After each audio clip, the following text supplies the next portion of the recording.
Você precisa acreditar em Deus para saber o que é certo e o que é errado? Boa parte das pessoas diz que sim. Outros diriam que não, que a moral pode ser construída só com razão, empatia e lógica.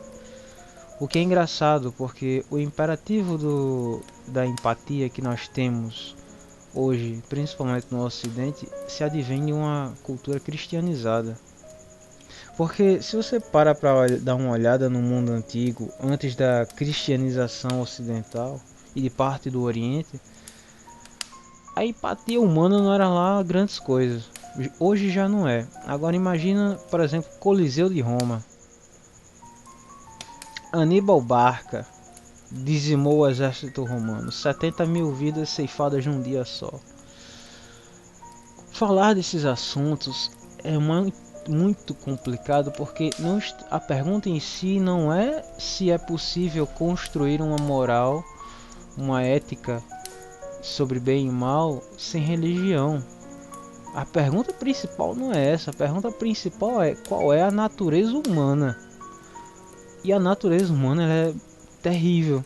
A verdade é essa, o ser humano in natura é um animal como qualquer outro. E ele vai fazer de tudo para sobreviver. E fazer de tudo para sobreviver aquilo que ele ama. E para piorar, diferente dos animais que têm um limite, por causa de suas limitações cognitivas, eles seguem o instinto e param até certo ponto. O ser humano ele não para. O ser humano ele não tem limites. O que é uma coisa um tanto quanto engraçada, porque na Bíblia fala que o ser humano foi feito para isso. Ele foi feito para dominar sobre todas as coisas. O ser humano foi feito para a conquista. Mas eu já divaguei demais. Vamos continuar o texto.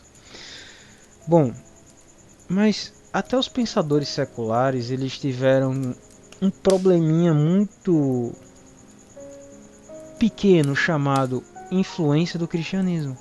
Entre eles o próprio Kant, que com seu imperativo categórico, de certa maneira, tentou criar, de certa maneira, uma lei universal que beneficie todos os seres humanos. Agora, imagine beneficiar 8 bilhões, na verdade, mais de 8 bilhões de pessoas, os quais cada um é um indivíduo único na existência e provavelmente no universo.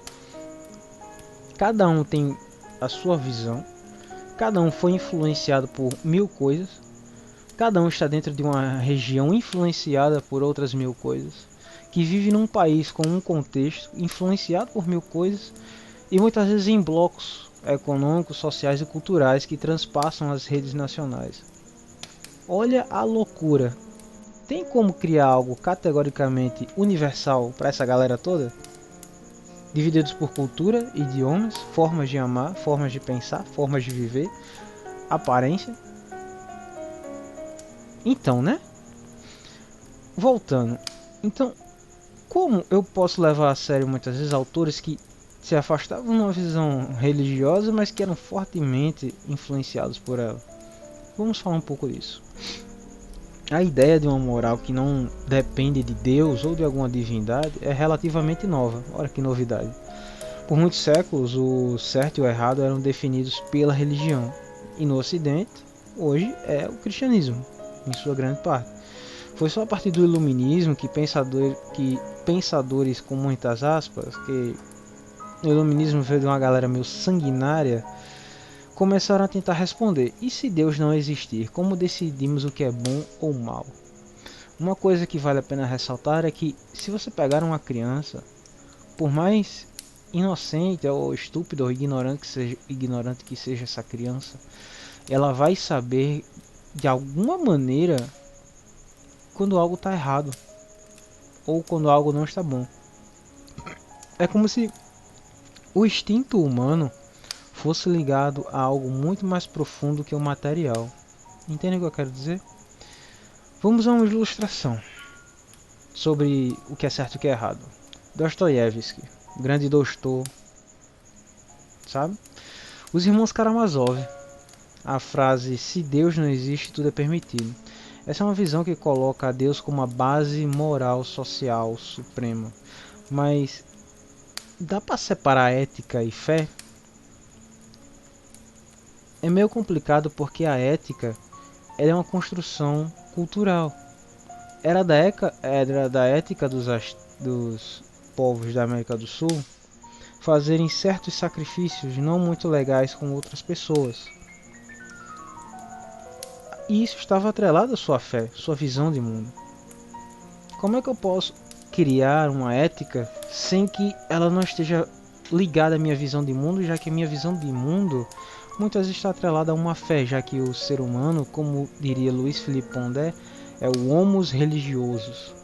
O ser humano, ele naturalmente ele busca algo maior do que ele, é da sua natureza. E se eu tirar o divino, eu vou colocar outra coisa no lugar. Ou você acha que é brincadeira que a galera ficar se divinizando na idade do bronze? Hoje a gente tem isso. Celebridades, por exemplo. Mas continuando.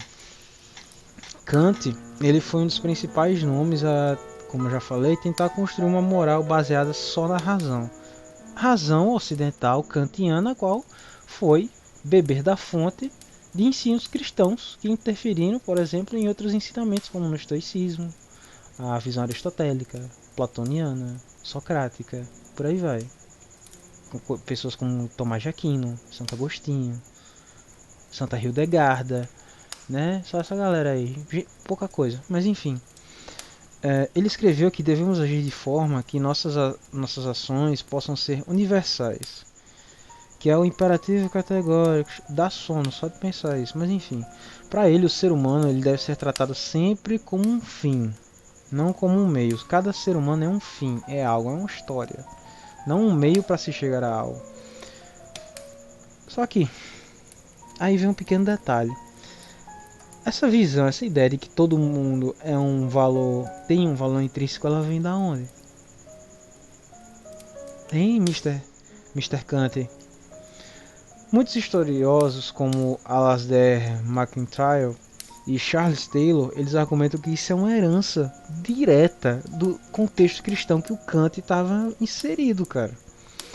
Então que diz que o ser humano foi criado à imagem de Deus, ou seja, ao inibir um ser humano de sua vivência, você estaria manchando a imagem do próprio Deus. Ou seja, mesmo tentando excluir Deus da equação, Kant, no seu imperativo categórico, a gente estava trabalhando com categorias cristãs, 2000, que foram escritas, muitas delas, quase 3.000 anos antes dele nascer. Olha a loucura. Então, depois de Kant, veio o utilitarismo, com o Jeremy Bentham, Stuart Mill, que é bem mais ou menos. Eles disseram, por exemplo, que o bem é aquilo que gera o maior prazer, o bem-estar para o maior número de pessoas.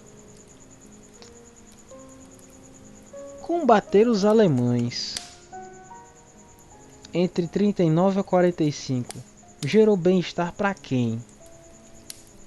Na moral, você pode argumentar que gerou para as futuras gerações, mas no imperativo de que gerar bem-estar para as pessoas que tiveram que fazer o bem, gerou? Ou gerou uma geração inteira altamente traumatizada? Na Europa e na América, só na Ásia também, só para conversar, né?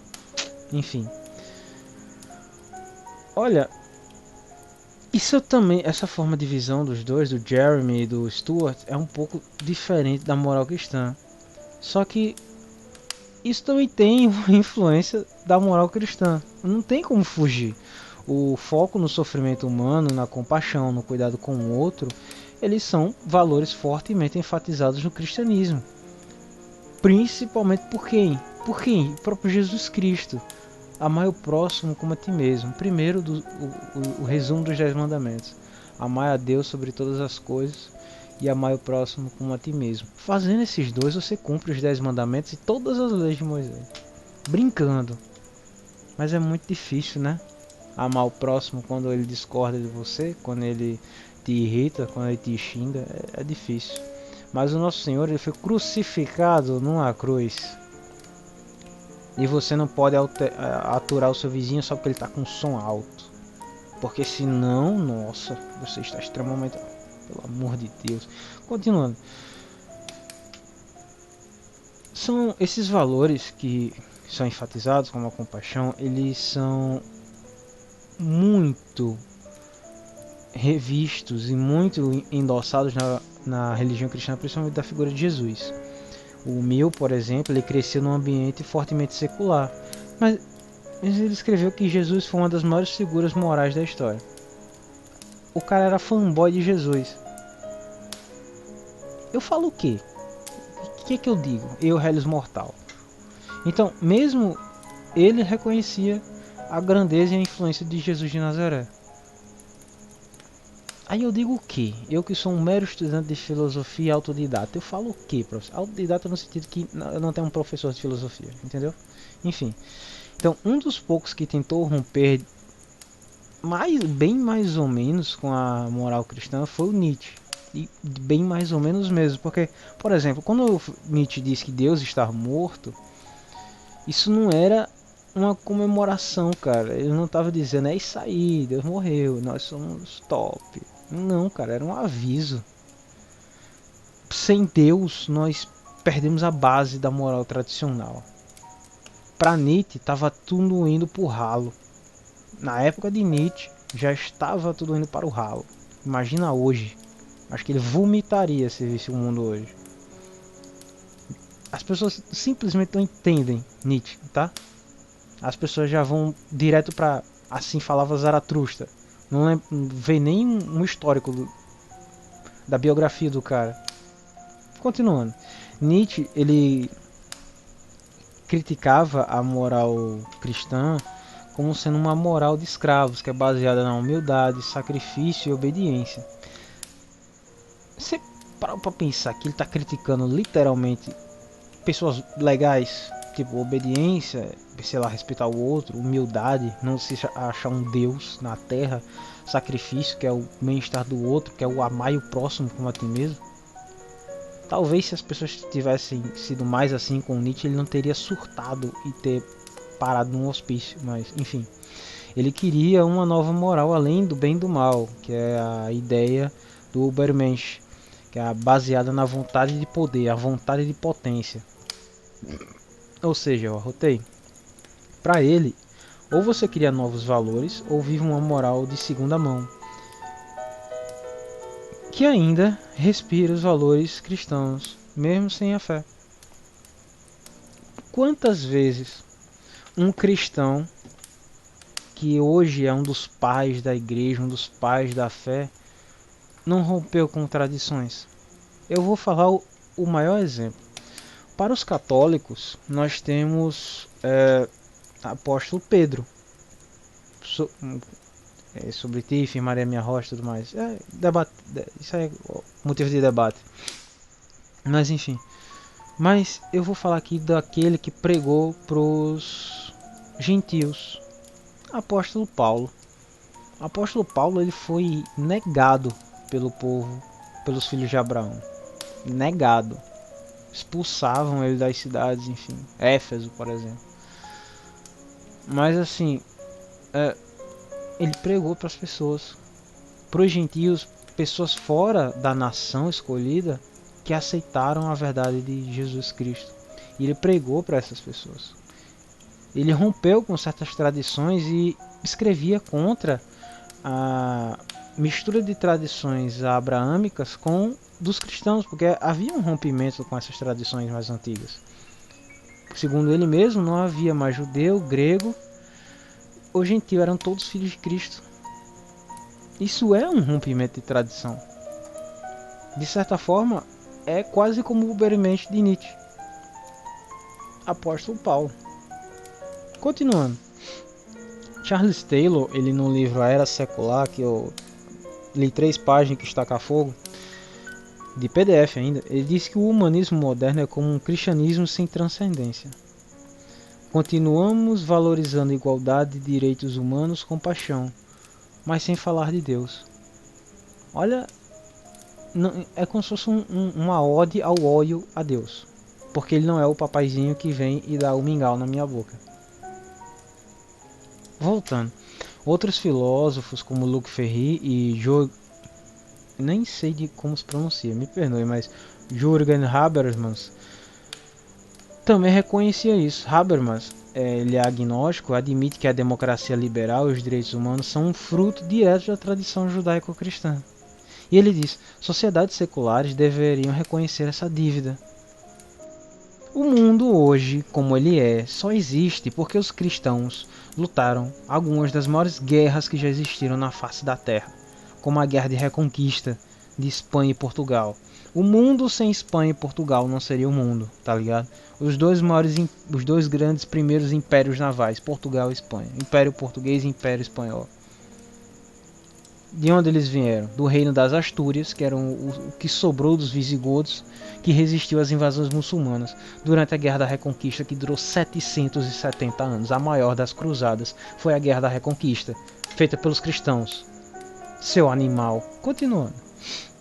Ou seja, mesmo quando dizemos que conseguimos distinguir o bem e o mal sem a religião, estamos andando por caminhos pavimentados por milênios de cristianismo. Eu não estou brincando. Milênios de cristianismo. Então, é possível saber o que é certo e errado sem religião? É possível. Construir sistemas éticos, racionais, seculares e funcionais. Mas existe uma razão deles se chamarem seculares e não tradicionais, tá? E para ser honesto, reconhecer que muito do que consideramos óbvio moralmente como dignidade humana, compaixão, igualdade, respeito aos direitos humanos, vem de uma tradição religiosa cristã, pelo menos no Ocidente, que começou 2000 anos atrás. 3000 e pouco se você considerar o Velho Testamento, que é o prenúncio da vinda de Cristo. Então, a pergunta talvez não seja só é possível, mas de onde vêm nossos valores, mesmo quando nós não percebemos eles. Como diria um certo livro aí, de onde nascem as ideias? Tenha uma boa noite e vá estudar.